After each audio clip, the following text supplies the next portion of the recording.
is the rot you see in the Democratic Party?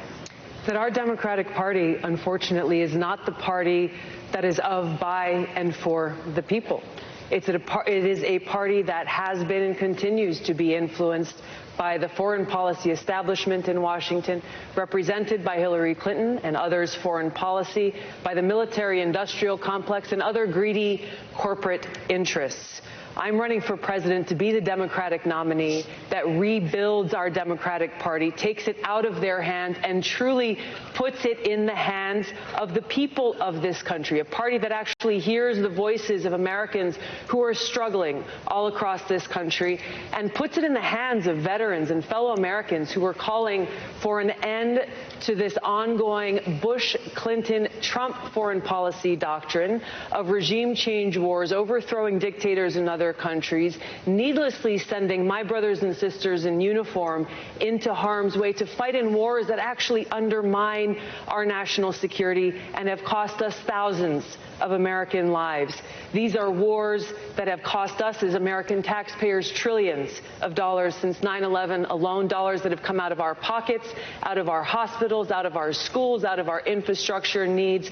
As president, I will end this foreign policy, end these regime change wars, work to end this new Cold War and arms race, and instead invest our hard-earned taxpayer dollars actually into serving the needs of the American people right here at home. Senator Harris, any response? Oh, sure.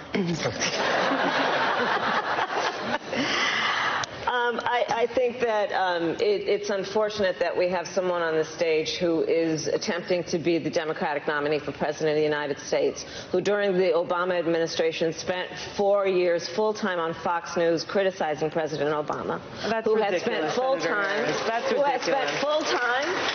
criticizing people on this stage as affiliated with the Democratic Party. When Donald Trump was elected, not even sworn in, buddied up to Steve Bannon to get a meeting with Donald Trump in the Trump Tower, fails to call a war criminal by what he is as a war criminal, and then spends full time during the course of this campaign, again, criticizing the Democratic Party. What we need on the stage in November is someone who has the ability to win. And by that, we need someone on that stage who has the ability to go toe-to-toe with Donald Trump, and someone who has the ability to rebuild the Obama coalition and bring the party and the nation together. I believe I am that candidate.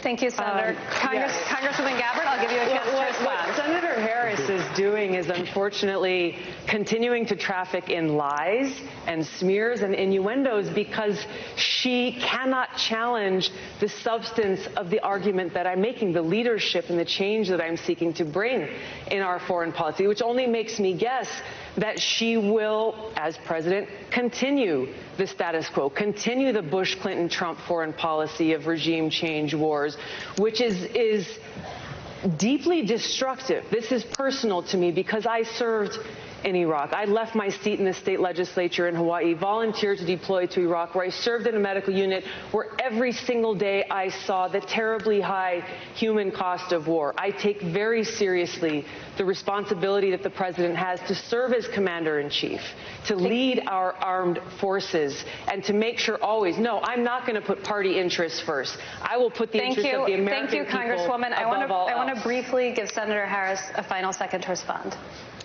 I believe that what our nation needs right now is a nominee who can speak to all people.